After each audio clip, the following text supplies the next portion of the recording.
Bamm Ericsen with AFTERBUZZ TV for Baller Season 2, Episode 8, titled Land in the Woods. Travis Mack is in the building. Let's go. You're tuning into the destination for TV superfan discussion, AFTERBUZZ TV. And now, let the buzz begin. Take this job and shove it. I ain't working here no more. A woman done left and took all the reasons. The woman left and took everything. And the dog. You better not No reason try left. stand in my way. Sounds a little bit like Ricky Jarrett. Out the door. Hey, what's up, everybody? You are tuned into AFTERBUZZ. Wait, I'm sorry. You are a singer. You sound really good. Do you want to give us a little? No, I'm not a singer, but it's like, take this job and shove it. And that's about all you're going to get. All right. Hey, Bamm We try. Ericsen with AFTERBUZZ TV. You can follow me on all social media at Bamm Ericsen. I am Jill Munroe. You can follow me on all the good ones at Stiletto Jill. Hey guys, Suzette here, Suzette Babb. You can follow me on Twitter and Instagram. And to my left, he plays a character of Travis Mack. Please welcome to AFTERBUZZ TV, Mr. Adam Aalderks. Thank you. Thanks for having me. Yes. Wow. So great to have you here. Your storyline has been really interesting. Just a great storyline, and we've seen a lot of progression and growth with your character, which we will discuss. But first, let's get into the first topic.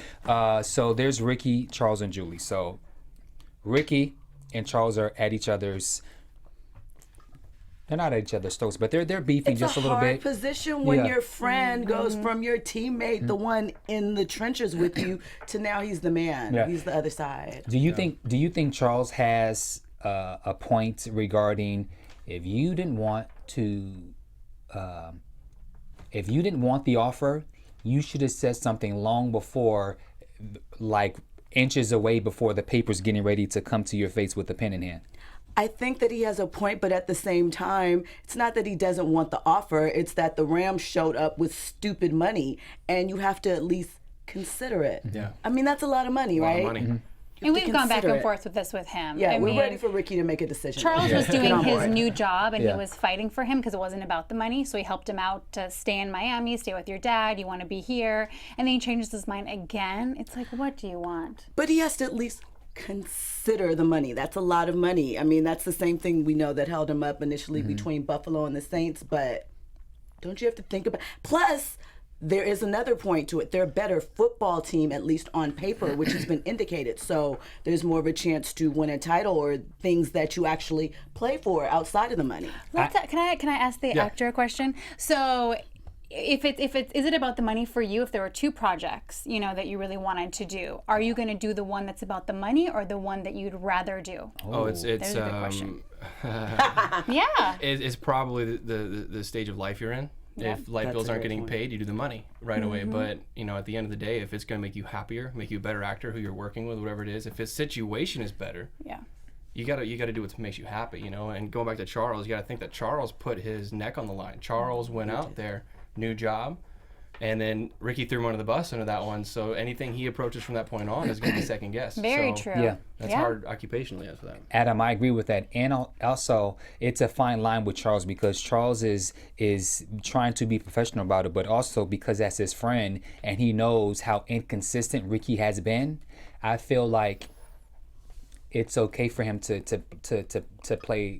Push him along. push him along and to be upset because he knows his background more so than just someone who's just kind of just trying to work on getting numbers. So I feel like he has a right to be upset. I think he has a right to be upset, but I think just from a business standpoint overall, that those are the positions that you're going to be placed in. He should have had Ricky sign right away. Yeah. He shouldn't have let him string it out. So then now let's go into Charles's wife Julie because Julie got him together and told As she always does. and got him together. As the women always do. And she said something. She said something like, Ricky's always been this way. So stop being an ass. In a nutshell. Yeah. Because now Charles is the man, so he's forgetting who Ricky has been. And she pointed out the times that Ricky has put himself on the line with no gain for himself just to hold down their friendship. So I think that you have to consider those things too. It's like, it's Charles's job and he needs to make a good impression, obviously, because he's had a few slip-ups.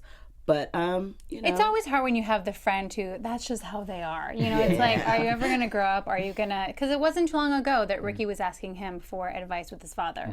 I think I might be that friend to a lot of people. They're like, oh, he's an actor. That's just how he is. You get the free pass. Yeah. you get an ass. Anything else with Ricky and Charles? He needs to just sign and stay in Miami and be happy. Well, he did say that he was going to sign.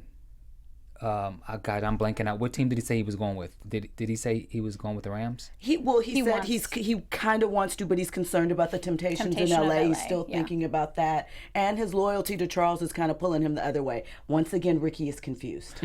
Ricky should just go to Jerusalem and chop this season up. Really good acting scene, I want to say, though, between both of them at the bar. It was really, really good. Really great. It was really great between them. It was great to see Charles be able to access more of that serious demeanor. Yeah, because he always plays like the comic relief. You know, and Charles in real life, Omar, he's a great guy, big man, but he's a great guy. His smile's contagious, and so it's fun seeing actors who you know them when they kind of always go this way, be able to flip everything and really get kind of gritty.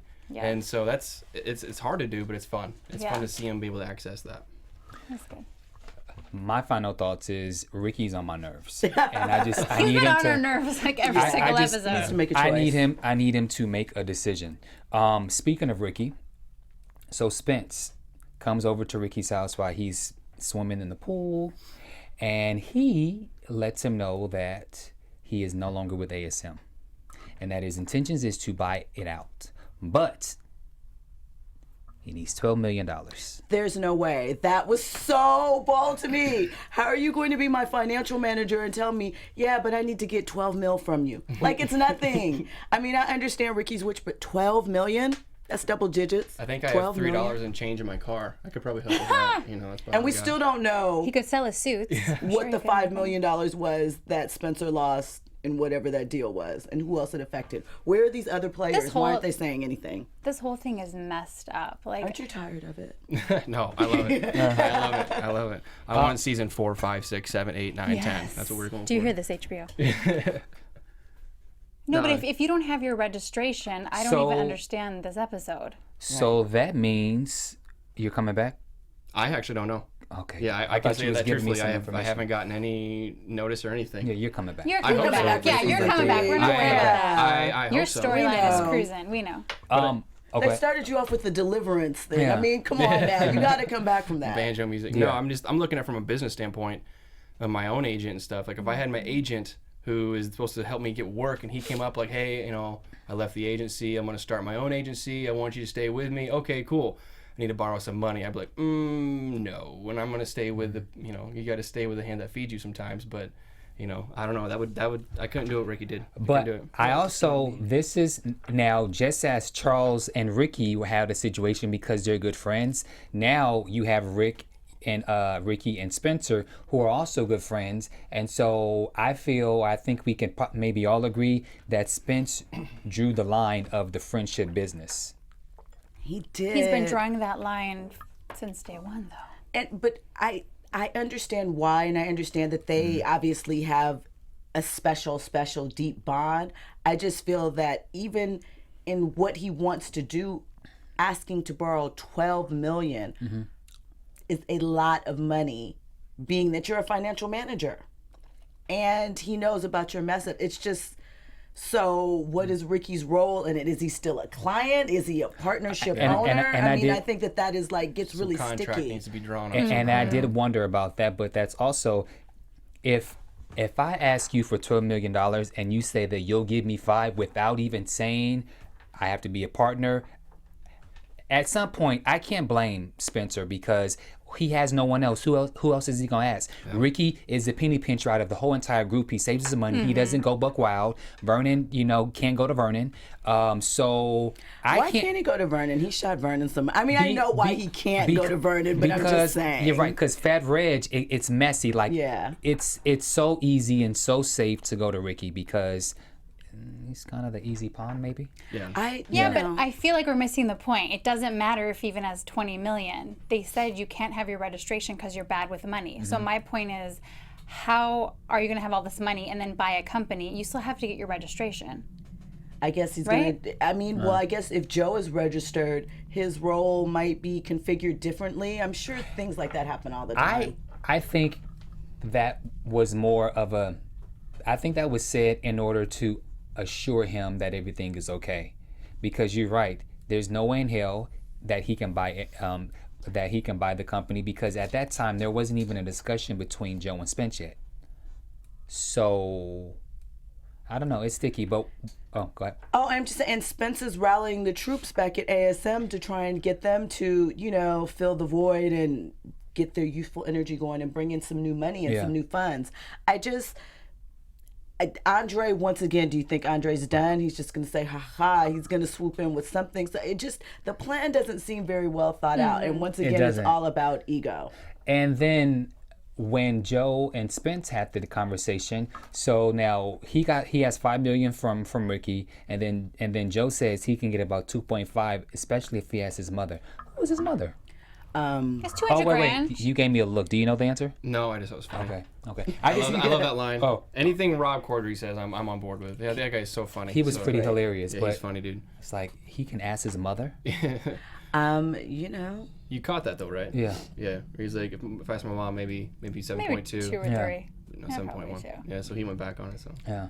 funny guy. I think Joe will take over. He's gonna get sick of this. He's going to. And we already saw Travis Mack's like, oh, I like you. Mm-hmm. I mean, at the end of the day, you want someone that's going to handle your money and take care of business. Mm-hmm.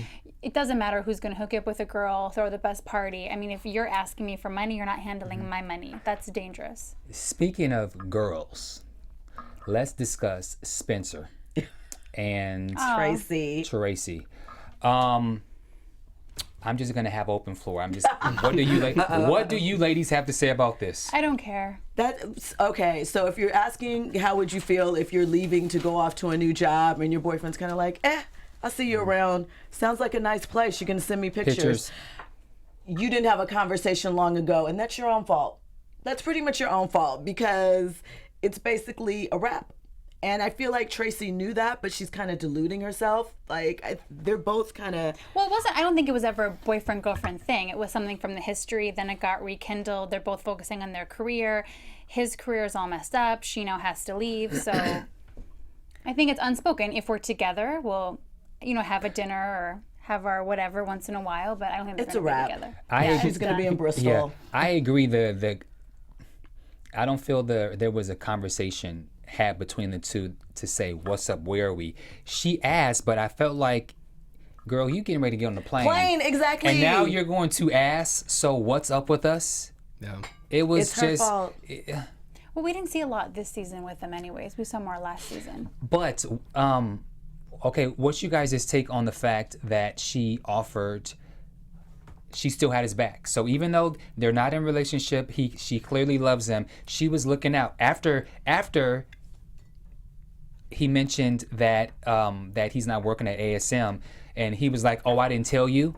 Okay, that's whatever. But even still, she was like, "Well, how about I get you a job at ESPN? You're good looking, you speak very well." And then he goes and takes offense to it. So is she... Because he doesn't want to give up yet. He does. I mean, I think she knows who he is. Of course, if you like somebody, if you like a guy, even if he's being kind of shady, you're still like, but baby, I got this for you.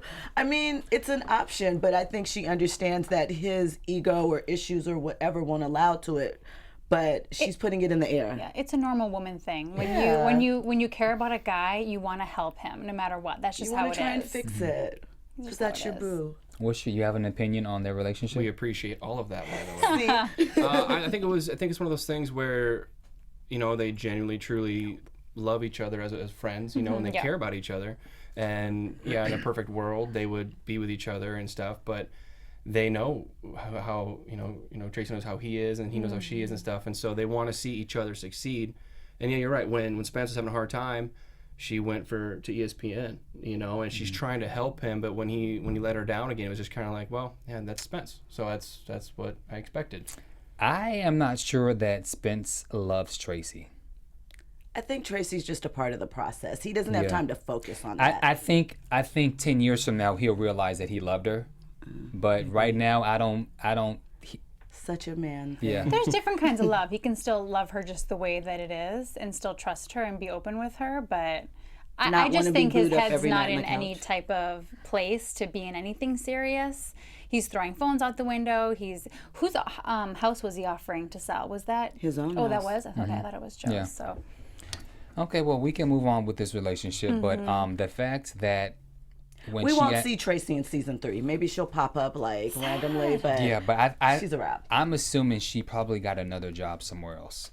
Well, yeah, at ESPN. Oh, No, and like as another like TV like show. an actress, because Yeah. she's Oh. busy. She works a lot, so Yeah, I I'm agree. yeah a lot. So I'm just gonna assume conflict or something, or maybe we'll see her on Prime TV. But yeah, she'll be I back. wasn't that yeah. interested in them anyway, to be honest. Like I like the idea of him in a relationship, but I didn't like care Yeah. about them together.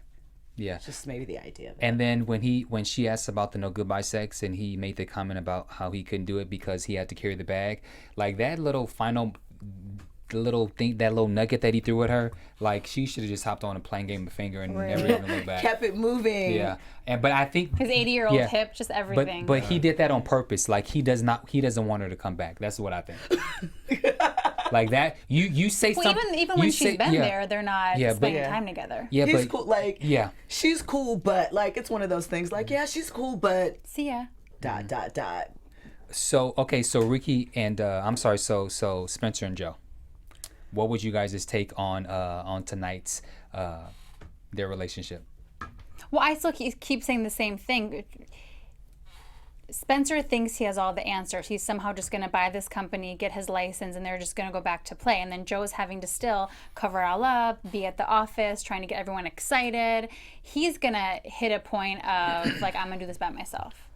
I don't know if I think that he's definitely getting tired of Spencer, and Spencer's sort of overlooking the reality of things. But I don't know if he wants to be by himself per se. But I do think that he's probably burnt out on Spencer and what he's doing, and he's gonna find some ambition in those little kids that he, rallied the troops. I have to disagree. No. Okay. Yeah. Although Joe is tired of Spencer, it's one of those things where the more he's not around, the more he's going to realize that he misses him. Just even when he was sitting at his desk and when he looked across and saw that he was not there, he literally had to force himself to get up and kind of make this speech because he had to feel better because his partner in crime, his homeboy, is gone. I'm sure What he do you doesn't want to think? be there by himself. But You got to give Joe props from even the beginning of the season to now. Like you can see him as a person just kind of taking over. Kind of you're saying, he's kind of taking more responsibility now. He's not looking to Spencer to motivate the troops. Now he's out there doing it, and you can kind of see even when he was writing that memo, and he was trying to be all creative with the words, like he's becoming in that role, and it'll be interesting to see how he and Spencer figure this out. And I got to say that episode 7 between Rob and Dwayne, like the Spencer and Joe, that was insane acting, and that was just insane, and that was. Like all my acting friends were like texting back and forth, and they were like, "Wow, that was like a whole acting class just sitting there." It was really, really good, and then the writing was great, and so that was one of my favorite episodes. But it'll be fun to see Joe even through season 3 as he continues to mature into the boss persona. What that's gonna look like. Speaking of favorite, I have to say Travis's storyline has probably been my favorite storyline this season, and I'm Mine not saying too. this because you're sitting here. I promise we've said it before. We've talked about it. You can watch all the other Yeah, we've definitely after talked about it. shows. And so in this episode, the Travis character appears first when he's being fitted for suits. Yeah. Because now they're trying to walk him through what's going to be the last process before potentially being signed or not. The interview process. What's your guys' take on how Travis was acting? I think Ooh, you're like, I'm ooh. curious on this one. How did that Adam guy do? That Adam guy. Oh, his acting or how he was Oh, acting? just in general. Just in general. I think that Travis has finally sort of he's understanding the game now and how to use it to his advantage. I think he's really embraced that whole turning your weaknesses into a strength thing. And you saw it. You saw how he took the answers. These were things that just a few weeks before he would have gotten offended about or gotten really sensitive and sort of popped off with his responses, but he took the challenge and turned it around and showed off like his strengths as a player. And that's really what the GMs and the execs want to see. They want to see, can you handle the slings and arrows? And they know that you can produce on the field, but what are you going to do off the field? How much of a headache are you going to be? And I think he showed that he's open to growth. Yeah, the writers have done a really good job with your character, because we've talked about before, like, I love drama, and I have to, forget this is a comedy, so it's like I don't really understand Ricky. I understand Travis Mack. In the beginning, I didn't really like him. I'm like, I feel like he wants to wrestle. I didn't either. Yeah, he's like he wants to wrestle alligators and just be drunk all the time. He left him in the swamp. And then there's no coming back from that. I'm sorry. I'm just saying, you leave me in the swamp with their alligators and now we're various creatures. No, we're seeing like a changed human being. Like right when Spencer wanted you to run on the sand, you did it right away. When you had the interview and then you talked about, not you or your character, dyslexia, and it's good. We're seeing what someone really goes through, like a human being, I guess. And then now being very serious, like I'm about to fire you. What's going on? I want my deal. No, I don't want any potato salad. Like I want to be serious, and that's good, because I think with a lot of the other characters, we're not seeing that like complete, growth. Like I've missed seeing Vernon. Like we haven't really seen him for their episodes, we haven't seen him and I for the really, past episode, so it's good. You're doing a phenomenal job, but the writers are doing really good. That's great. So you'll be back next season for sure. My question is, when Travis mentioned the whole thing about the porn, about some of your past secrets, was that in the script or was that ad-lib? That was 100% in the script. Yes, I have nothing with dirty MILF muff porn or whatever that was. That's not my thing. You could just be great at improv. Yeah, I try to be, but no, that was definitely in the script. Yeah, and you're exactly right. The writers have done incredible. They write as the show goes, which is really cool. So every time I got the script to read it, I was like, oh yeah, that makes sense. And then when I finally got to the dyslexic part, it just kind of clicked. And it was like all of this buildup that we've done, and it was cool because you get to finally experience the writer's mind and the writer's map of what they had kind of planned, and and it worked off really well. Just from the simple things of writing, the jokes, leaving him in the swamp, kind of the arrogant, narcissistic prick that Travis was, to where he is now, where he is relying on Spencer as a father figure, relying on Spencer to keep him moving forward. Where do you take your inspiration from for the character of Travis? Do you look at any current players? Is there any storylines that you felt kind of could give you that little boost here and there? Travis is an alter ego that I had bottled way down inside. And from the point of the audition, when I first got the material for it, the sides for it, this Travis Mack just kind of came out, and they liked it, and they kept going. And it was, I like doing dramatic stuff too, drama acting as well and stuff. And the comedy's fun. It's really, but I wanted to, when I watched the first season, I wanted to bring in more grit, a little more dramatic to it.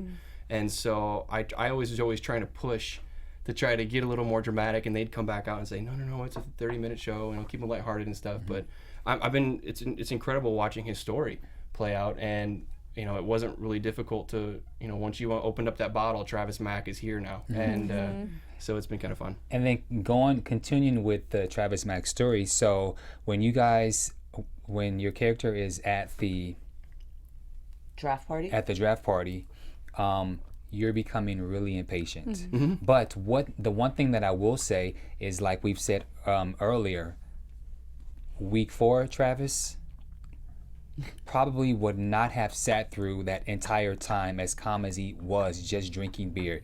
He probably would have punched somebody. He probably would have left. He probably would have made a scene. He probably would have did something. So to only be upset and just drink beer and yell at Spencer, good job. It's improvement. Step it up. I loved in the storyline of how, even from the whole bench press scene, how Spencer had to go to Travis's level and break him down there. And then he put that, he kind of kept breaking down, and then finally got to the dyslexic part, and then finally now we're here where, again, now I'm sitting there and I'm out of my world. And you have to kind of feel for Travis a little bit because he's completely helpless at this point. There's nothing he can do to further his career except for just believe in the people who tried to follow. And so, yeah, it's I think Travis has grown a lot over the weeks of the show, and it's been fun. And especially how he conducted himself during the interview. He was interviewed, I always forget his name, but Larry? By Larry Doolio, and then the guy, Michael McDonald. From Dallas. Christopher McDonald. Christopher, who's from Great Greece guy. too. Great guy. Not that, but Chris McDonald. Again, he handled himself very well.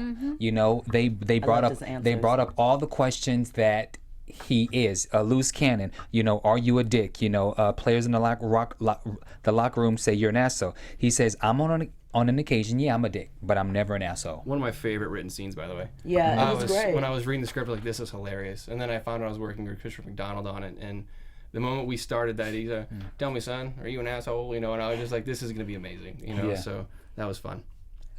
So what so far has been your favorite experience of joining the show and working with this cast? I mean, as far as my favorite scene to film, by far is the airboat scene in episode 4. That was the most fun day I've ever had on set in my career so far.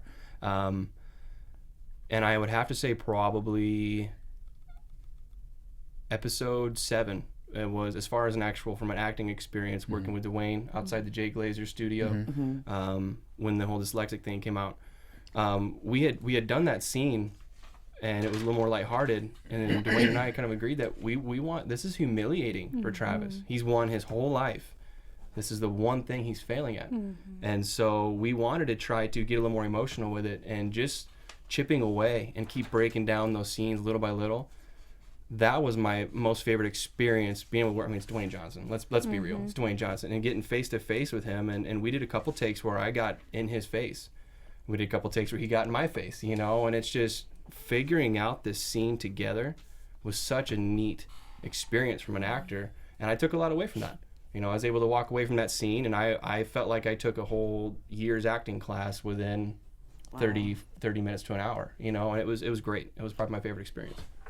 Before we continue with your journey, I also just want to say that just to wrap up your storyline. So he didn't make the 5th round as promised, but he made the 6th round, and so he gets a call from the GM. Pick, not round. Round is very far.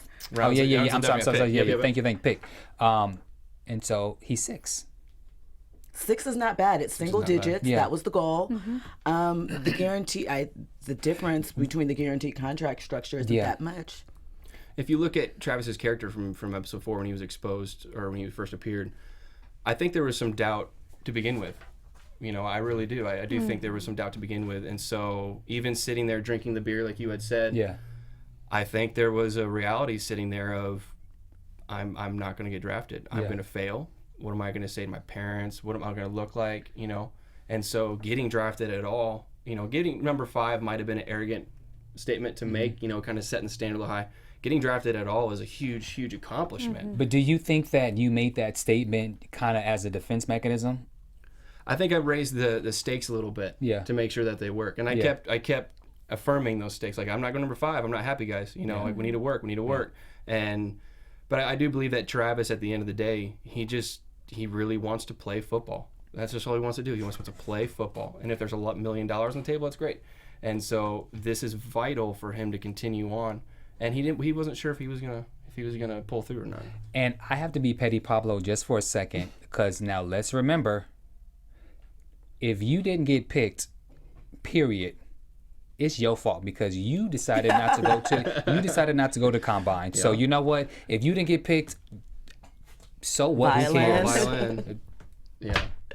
But I'm glad that everything worked out. But if it didn't, you know, obviously Spence had to call in a favor.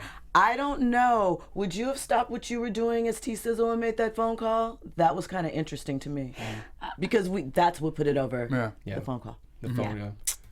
Yeah, Sizzle couldn't put the call out there and, you know, save the day a little bit. Yeah, Sizzle did. I don't feel like Spencer did, though. No, I'm just saying, if you were Sizzle at that moment, would you have stopped what you were doing to make that phone call? Yes, because I mean, let's just keep it real. She's a thought, okay? Right. It's not like he could stop and he can tell her, I'll be back in 10 minutes. She'd be laying on the pool table with her legs up in the air, and she'll be waiting until he comes back. And let's just keep it realistically, real. he probably would have sent a text message at that point. He might not have stopped. He might never came back. The left phone right there and just kept going.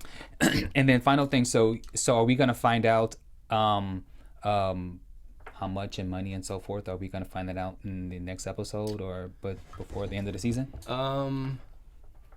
Give us something. I will say that Dwayne Johnson gives a monologue towards the end of the season that was incredible.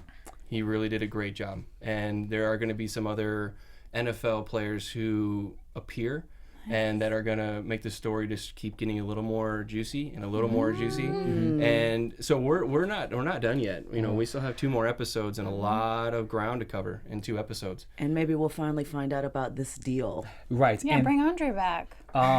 what's your final thoughts? And I know we're going to get more to you, but what's your final thoughts on the fact that Sizzle decides to make this announcement and he blabs the whole thing about Spencer not working for ASM?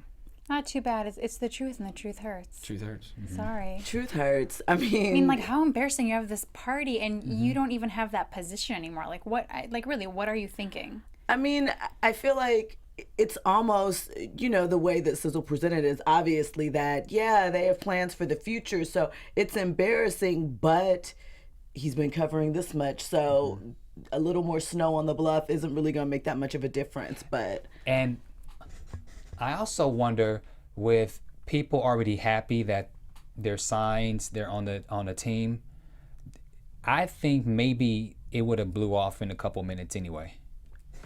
You gotta look at when it was released. I mean, Yeah. I just got drafted. Like, who I cares? just made Right. millions and Yeah, millions like, you're- and millions. you're good. Yeah. Are you I will tripping? follow Spencer through fire at this point. Yeah. You know, because and not he only, got me there. yeah. You know, and he took the vulnerable linebacker from FSU and he helped his dreams come true. So, you know, Sizzle probably could have said about anything at that point, and Travis would have just ponied along and stuck it through. Okay, so before we get into how you became a part of this phenomenal show, so you know the Emmys. Okay, so in the history of television, it's never been so funny, so dramatic, or so good. Think about the shows that are on the season. You have The House of Cards, you have Modern Family, Downton Abbey, Game of Thrones. What else? Blackish, I love that show. Homeland, Better Call. Love Homeland. Veep, Transparent, Silicon Valley, Mr. Roberts, Unbreakable. much good TV. Yes, so much. So with television being in the golden age right now, don't forget The Americans, Transparent, and Master of None. So don't forget that on Sunday, September 18, television's greatest night is the biggest live event of the year. You can watch this show that celebrates great television, which is the Emmy Awards. There's no better night to watch the best of the best faces and to see who your favorite show wins. So plus, you can also see what everyone's wearing on the red carpet, who looks as hot in real life as they do on shows. So make sure that you guys tune in. Jimmy Kimmel will host the Emmys live on Sunday, September 18th, 7 Eastern, 4 p.m. Pacific time on ABC. All right. Okay, so now let's talk about Now back to our future Emmy winner. Yeah. So I'll go. Yeah. So prior to this, you had done a couple spots. I know you were on NCIS, NCIS New Orleans. You were on Born Again Virgin. So you had a couple of co-star spots. So talk us through weeks before the audition. How did this lead up to this? I'm from Atlanta. That's where I live, and that's where I booked this out of. And Atlanta is the day player world. I mean, you know, it's almost nonstop of just film going on. So we're continually booking roles for the pizza guy, you know, the plumber #1 or whatever it might be. So we're always just jumping from set to set, and that's you can make a living doing that. And that's that if you're a working actor, that's very amazing to say. And then once in a while, roles like this kind of pop up, and you don't realize how big they are, you know, and so you approach it. And you know, luckily with taped auditions, because we tape all of our auditions now most of the time, very, very few times do I actually go in the room, is you get a lot of practice and you are in complete control. So if I want to start yodeling randomly through my audition, I can do that because I'm in complete control, and we make really bold choices. And when I got the sides for this audition, when it was a Ballers, my agent had said, hey, you know, try. This is a really good one. Just, you know, give it a shot. And I kind of threw all the rules out the window. I was just like, well, they're going to see a bunch of people for this. let's just scrap all the rules. Let's make bold choices. And I ended up the slide guitar with the beer bottle in episode 4. That was part of my audition. And I had a beer bottle sitting there, and I grabbed it and I slid guitar on my with the beer bottle, and they liked it. And I don't know if that's what booked it for me, but I just made oddball choices, and I just went for it. I threw all the rules out the window, and they liked it, and it worked out for me. So with you being from Atlanta, you just mentioned that you have to do a lot of tape auditions, obviously, because casting majority of the time is in LA. So do you prefer more so doing the tape auditions versus going in with the producers and casting and so forth? There's always importance of being in the room if you can, because you get that immediate feedback of, nah, I don't like that, don't do that. Yeah. And when, really you're just gambling. When I have a taped audition, I might read it very serious. And they're like, whoa, this is a comedy. You don't know that, but it's a comedy. Chill. So you're sending all of your training and your choices and your creativity into that 3-minute audition, and you're putting it out there hoping that it sticks. And so that's why those bold choices, like I keep saying bold choices, but like that's why you have to do something to get their attention within the world of the audition. And I prefer taping because I'm in control. I'm kind of a control freak, I guess. But if it's coming out to LA and getting the room, I'm not against that. And so after you submitted the tape audition, so how soon was it before they called you, and then how many auditions did you actually have to go through before you got the call? And normally you get your audition, and then you have a callback, sometimes another callback. You might have a screen test. You may want to see how you work with other people. And they booked me off the first audition. Wow. Oh my God. And I was, I know, and when my agent had said, hey, you're on first refusal for it, and I was like, okay, cool. When's the callback? And he was like, no, you went to network. Like, they like you. I was like, this never happens. Like, this is crazy, And so it was good, and it was, I guess I broke the rules with the audition, and they kind of broke the rules with the casting process. So it was a match made in heaven, I guess. So, but that seems to be kind of indicative, like, you grew up in Iowa? Yep, Iowa. So you went to Atlanta instead of coming to Hollywood to make it big in those choices, and it's obviously paying off in unconventional ways. So what are you looking forward to?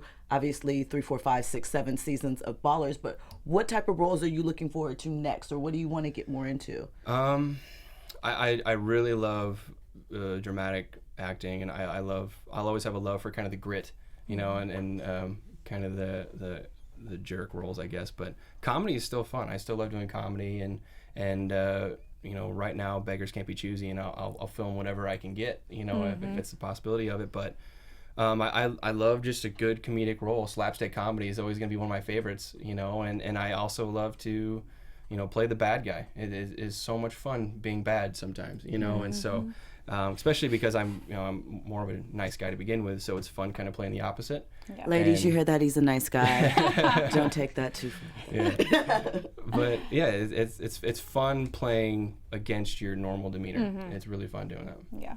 And so what's been the response? So now, how do people respond to you when you're out in public? It's actually been crazy. I didn't expect this at all. And I had to do an audition, so I shaved my face, and I didn't look anything like Travis Mack, and I still had people, they'd walk by and, I like you on your show, and they'd keep walking. I was like, oh, appreciate it, thanks, and we've been out places at the gym and stuff, and people will walk by and they'll go, hey, Travis, and they'll just keep walking, and it's fun, and I'm sure, God willing, I get to the point where I'm a household name, which would be incredible. There might be some like, oh, just leave me alone. But right now I'm kind of living it up, and I love the photos, and I love everything. It's pretty fun. When was the first time, if you can recall, where you were recognized and for being famous?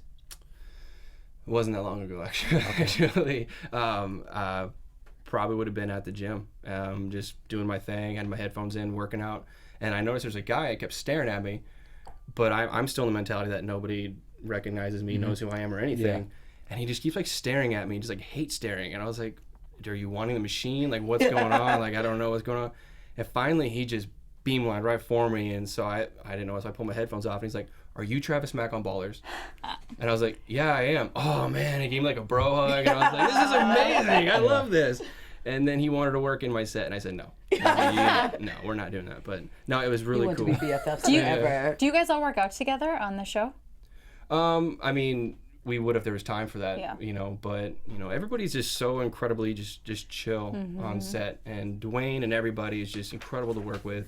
And I talked to Vern a little bit, and we're still trying to hook up with him out here. And but you know, it's just when you're on set, it really is a family environment, and I wasn't expecting that.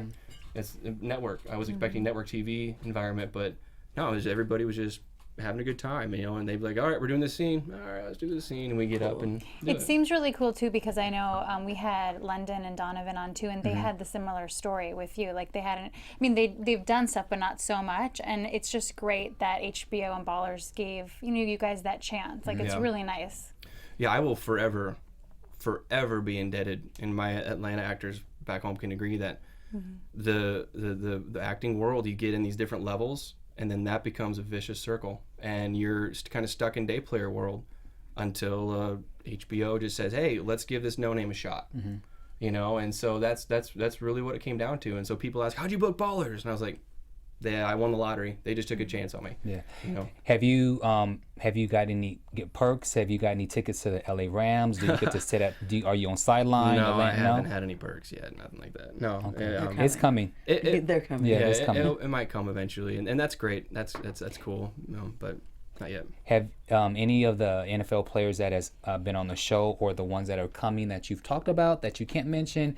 Has anyone been your favorite player? Is there like a football player that you? Man, Luke Kuechly has been one of my favorite players for a few seasons now, and then they were trying to get him to be on the show, but he was getting ready for the Super Bowl. Oh wow. Well, it's not gonna. It's a Super Bowl, Right. so Yeah. you know, Right. priorities. But when I had heard that he was gonna come on the show, I was like, oh, that would be incredible. I got a little giddy with that one. I wanted to Starstruck. meet the guy, but no, he had to do the whole Super Bowl thing, so he didn't go. Who's your team? I haven't even really picked a team for a while, you know, but I just like watching the game in general, and I'm a Hawkeyes fan though, so when it comes to college game day, I got my big Hawkeye on my chest and get kind of rowdy. Yes. And speaking of that, I don't mean to be disrespectful, but are you athletic? Can you actually play football? Yeah, I played a little bit of college ball, and then that was probably one of the other things that helped with this role was my agent knew that I was more athletic, and he goes, I want you to film yourself doing all the combine exercises. Nice. So I actually put 225 on a bench press and did it 22 times, and then I ran a 40, and I actually did all these things that I know and that I was supposed to do. And I wanted to show HBO that like I'm here, let's do it. You know, I really wanted to go after it, and that also helps because the NFL guys they work so hard. They've dedicated 15 years by the time they get to the NFL of just beating down their bodies. And so I thought they deserved the respect of I can give 3 months of nutrition and working out continually to try to represent and give them the respect they deserve. You know. That's great. Any other questions? No. And I know I'm gonna get flack because we didn't fully recap the show. Is there anything else that you guys want to talk about? Ricky, make a decision. Okay. That's it. Make a decision, Ricky. I hope we see more of Andre. I really feel like even this whole season, we've only seen him like, I feel like 15 minutes during all of this. Okay. And to still know more about the deal that went sour. Yeah, like to 2 more really know episodes. the details. What happened? Yeah. I'm low-key, I'm really happy that they're taking their time with this. They spread it out because once the information's revealed, I'm gonna find out what happened. Then I'm gonna be like, so who cares?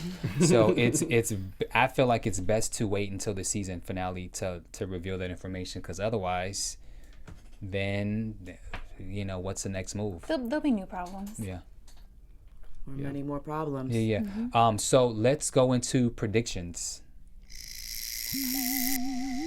And now, your AfterBuzz TV predictions. Who's up first? Okay, I'll go first. I kind of feel, just because Travis Mack was kind of crushing on Joe, I feel like he might lean towards Joe a little more coming up. And I do still think that I really don't see Spencer being able to come up with the money and buy out Anderson and then somehow magically get his registration and just be fine. So I don't know if there's a different thing he can do, like be an assistant to Joe or do something else. I don't know, but I just don't see, I know it's TV, but I don't feel like it's realistic. I think that the buying of ASM will be something that we will be revisiting in season 3. Ricky stays in Miami. I know that's a long shot. Ricky, so who cares? But no, I think they will actually, or he will buy ASM. The only problem is, how is he going to get certified? So that's going to be the problem. But I think that as long as he has the money, or he can get the money in order to buy ASM, or to get everyone for them to start their own thing, then at some point it has to be fixed. It's going to come together. It has to be fixed, and then that way other problems will then occur. Adam, you have any predictions? I predict that HBO will write Travis Mack and Andy Garcia in a lot of scenes together, and they don't know anything, but I would like to work with Andy Garcia on a lot of scenes. Would be great. So you'd have to go to the dark side then, and he'd have to be your I want to work with Andy Garcia. I'll work with him. He can be your manager. And I must say, just from an actress perspective, that must be great to be able to do scenes with Dwayne Johnson, to do with the Rob Corddry and Andy Garcia, who they're at the top of their game. So to be able to not just have a scene with one of those three, but you have scenes with all three of them.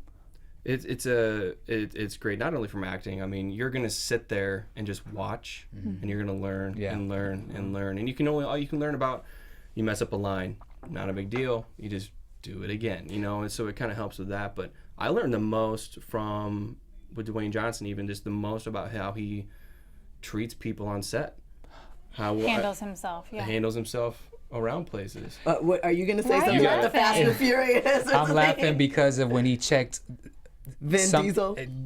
He checked somebody. A castmate from Fast and Yeah, Furious. Right, but he's handling himself well. He's saying he's disappointed how others are handling themselves. And remember, that show, you have huge megastars. You have Clint Eastwood's son now, Charlize Theron.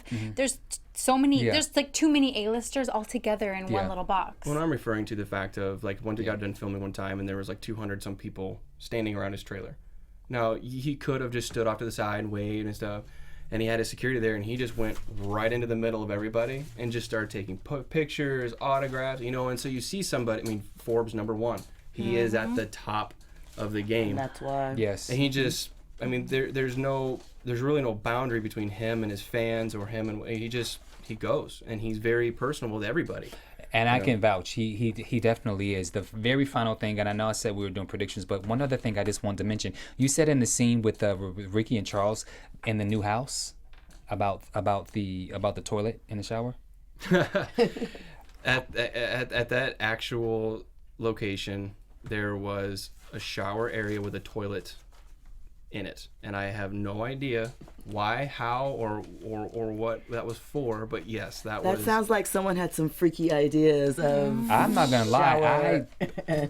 I would love to have that in my shower. We stood One there. into the other. Yeah. Some people like to be clean too. We stood there looking at that, going, "Who installed this? Like, who was like, oh, this makes sense. Let's do it this way." Special request. Very special request. So but that was something very different. I built houses for 12 years with my dad growing up, and I've seen a lot of different ideas, and this by far wins by a long shot. And by far, we want to thank you for sitting in with us. It's been such a so pleasure. much. Let Thank you. everyone know where you could be found on social media. Oh, social media, Adam Aalderks, everything. You can just, pretty simple to find me there. Twitter, Instagram, Facebook, everything's there. Just Adam Aalderks, Aalderks. Adam, if you can't spell it, look it up. Look it up. What's wrong with you? Look it up. I'm Jill Munroe. You can find me Snapchat, Twitter, Instagram. My Insta stories sometimes pop at Stiletto Jill. And me, Suzette Babb, BABB, Twitter, Instagram. And you can find me on all social media at Bamm Ericsen. And also for you TV fans, I am in the latest episode of a show called You're the Worst on FX. It's episode 2 titled Fix It Dummy. So You're the Worst on FX, and you guys can check me out on that latest episode. So thank you guys for tuning in. And man, thank you so much to our special guest, Mr. Adam. Thank you guys for tuning in, and we will see you guys next week for episode 9. 2 more episodes left. From executive producers Maria Menounos, Kevin Undergaro, Phil Svitek, and the entire AfterBuzz TV staff, we would like to thank you for listening to the AfterBuzz TV network. To watch or listen to other after shows and post comments or questions, be sure to visit AfterBuzzTV.com. I'm Sir Richard Wentworth, and this has been a presentation of AfterBuzz TV. Buzz you later. The views expressed herein are those of the hosts only and do not necessarily reflect the views of AfterBuzz TV or its owners or principals.